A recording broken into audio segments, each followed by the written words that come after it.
मगर ये सब इतना आसान नहीं था।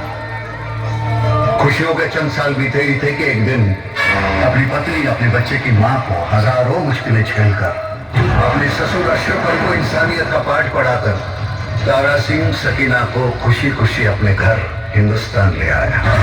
इस बात से हिंदुस्तान में तो खुशियों के बाजे बज गए, मगर पाकिस्तान में मेजर हामिद इकबाल कैसे चुप रहेगा? उसकी बटालियन के तो 40 जवान मारे गए, वो भी एक हिंदू की वजह से, एक हिंदुस्तानी की वजह से। हिंदुस्तान जिनसे उसे सख्त नफरत थी। असल में हामिद इकबाल आजादी से पहले ब्रिटिश इंडियन आर्मी में कैप्टन था। उसके बावजूद बंटवारे की वहशी आग से वो अपने परिवार को हिंदुस्तानियों से बचा नहीं पाया। इसलिए अब उसकी रगों में सिर्फ नफरत उफान मारती थी, हिंदुओं के लिए, हिंदुस्तानियों के लिए। अब उसकी जिंदगी का सिर्फ एक ही मकसद था, गजवाए हिंद।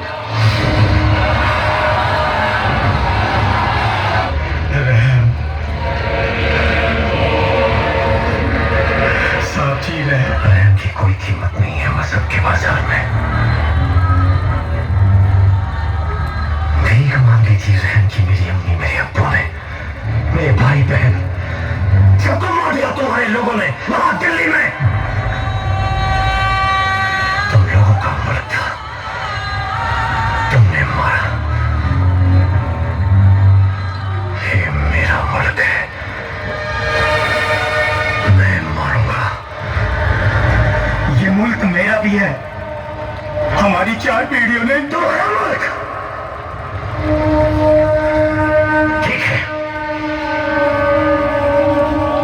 इस मुल्क के बंद कर दिखाओ।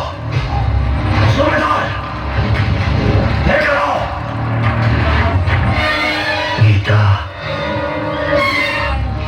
या कुरान।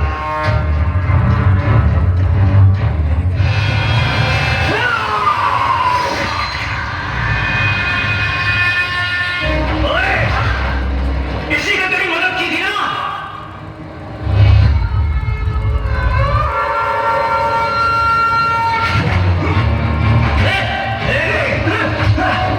मेरे घर में घुसकर मेरे पे हाथ उठाता है। ऐसे तड़पना होगा तेरा बाप भी तेरे लिए। हम मरा नहीं है वो, जिंदा है तारा सिंह, तुझे बचाने जरूर आएगा।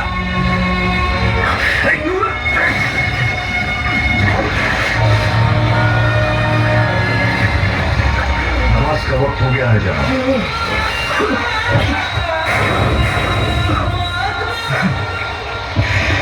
हामिद इकबाल, जिसका बाप जिंदा हो, उस बेटे को क्या फिक्र? नमाज पढ़ने जा रहे हैं ना आप, तो अल्लाह से अपने लिए दुआ मांग लेना, मेरा बाप पे यहाँ ना आए। क्योंकि अगर वो यहाँ आ गया ना, उसने मेरी ये हालत देख ली, तो तेरे इतने चीथड़े करेगा, इतने चीथड़े करेगा, इतने चीथड़े करेगा, तेरा पूरा पाकिस्तान नहीं गिर पाएगा।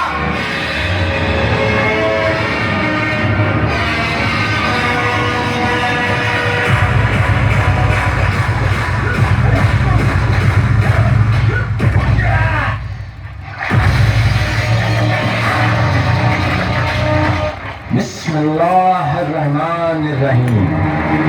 आज आप सब लोग इस जगह अपनी मर्जी से इकट्ठा नहीं हुए हैं, बल्कि अल्लाह के हुक्म से लाए गए हैं।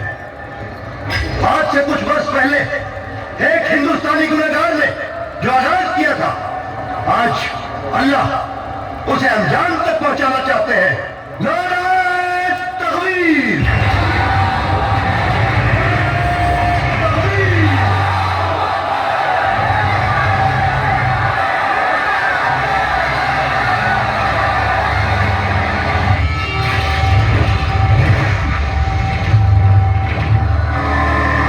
इस लड़के के मासूम चेहरे पर मत जाना, इस पर इल्जाम साबित हुआ है कि ये एक जासूस है,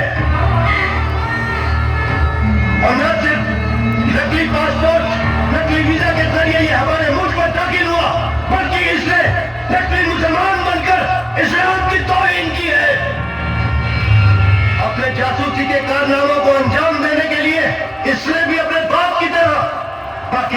की एक मासूम बच्ची को बरगलाकर अपनी मोहब्बत के जाल में फंसाकर उसकी अस्मत के साथ खिलवाड़ किया है। लेकिन मुस्कान, ये बयान तुम्हारा ही है ना? इसमें जो कुछ लिखा है वो सब कुछ सच है ना? इस हिंदुस्तानी काफिर लड़के ने तुम्हारी अस्मत लूटी है ना? बताओ, आज इन सब के सामने अपना मुंह खोल के बताओ कि इसने तुम्हारी अस्मत लूटी है। ये दस्तखत तुम्हारे ही है ना? और ये जो दस्तखत है तुमसे किसी ने जबरदस्ती से तो नहीं करवाए?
जितनी खुराक पड़ी है ना, उससे कई ज्यादा मेरी माँ ने मुझे सुनाई है, समझाई है। और शरीयत में लिखा है कि मरने वाले की आखिरी ख्वाहिश पूछी जाती है। तुझे इतना भी नहीं मालूम? इस तकलीफ गुनाह के बाद तू अपनी आखिरी ख्वाहिश का हक खो बैठा है लड़के।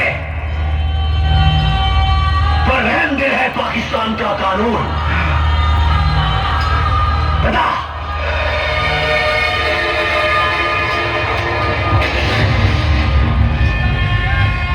क्या है तेरी आखिरी ख्वाहिश? बेटा बाप से मिलना चाहेगा? तारा सिंह, बड़े मौके पर आया है तू। बाप के सामने बेटे का कत्ल, क्या मंजर है। मेरे 40 जवानों को मार कर गया था तू, आज मिलेगी मेरे कलेजे को ठंडक। जनरल साहब, मेरे बेटे को छोड़ दीजिए। तो बेकसूर है। तुम्हारी लड़ाई मुझसे है, मैं तुम्हारे सामने खड़ा हूँ। मेरी लड़ाई हर हिंदुस्तानी से है। बहुत सुनकर लिए तुम लोगों ने हिंदुस्तान में मुसलमान भाइयों पर। अब हम उन्हें आजादी दिलाएंगे। कैसे आजादी दिलाओगे तुम? हिंदुस्तान मुसलमानों का है, हिंदुस्तान क्रिश्चियनों का है, सिखों का है, हिंदुओं का है, हर हिंदुस्तानी का है। और इन सब ने मिलकर आजादी की लड़ाई लड़ी है, कुर्बानियां दी है। अच्छा, और वो जो इस पाकिस्तान में बंगाली मुसलमान भाइयों को गुमराह करके मुक्ति वाहिनी सेना बनाई है, उसका क्या?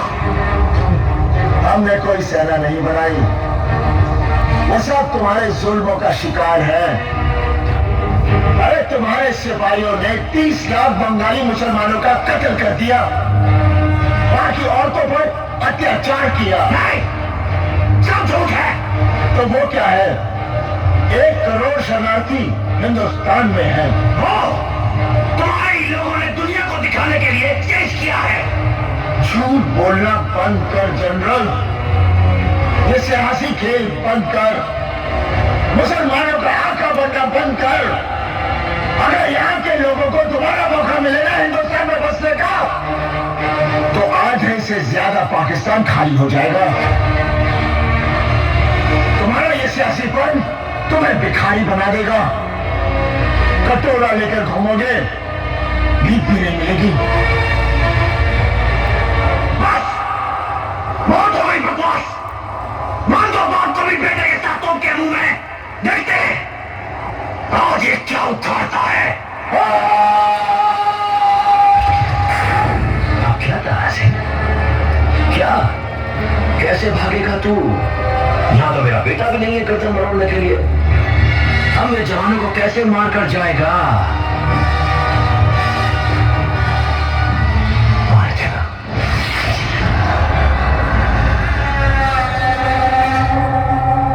और तू बेटे के सर पर बाप का साया थूका था ना मेरे मुंह पर। अब थूक ना, तेरा बाप भी यहाँ है।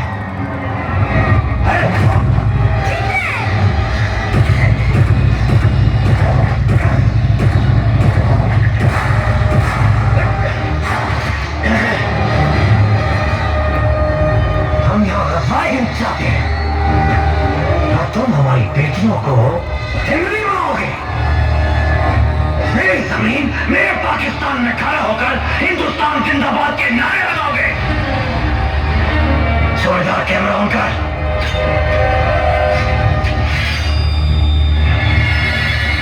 अब तो चिल्लाएगा हिंदुस्तान मुर्दाबाद। बोलता सिंह, हिंदुस्तान मुर्दाबाद। बोल बोल, हिंदुस्तान जिंदाबाद था, जिंदाबाद है और जिंदाबाद रहेगा।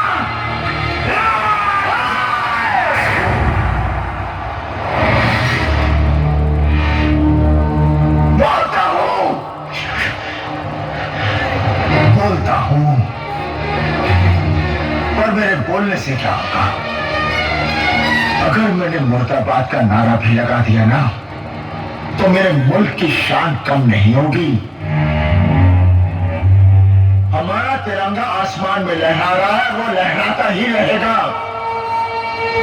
अगर हर पाकिस्तानी ने हिंदुस्तान मुर्दाबाद का नारा भी लगाया ना, तो उनकी आवाज हमारे बॉर्डर तक भी नहीं पहुंचेगी। और अगर हर हिंदुस्तानी ने जिंदाबाद का नारा लगाया, तो उसकी आवाज की गूंज तुम सबको पा जाएगी।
कुरान शरीफ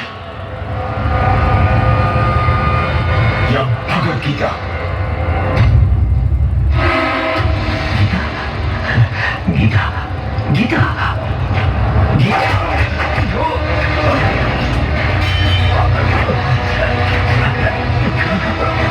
दोनों बच्चों को गले नहीं लगा सकता था? कैसे इंसान हो तुम? अगर अपने रसूल के रास्ते पर चलता ना, तो जज्बा हिंद नहीं, जज्बा हिंद की बात करता और दुनिया एक जन्नत होती।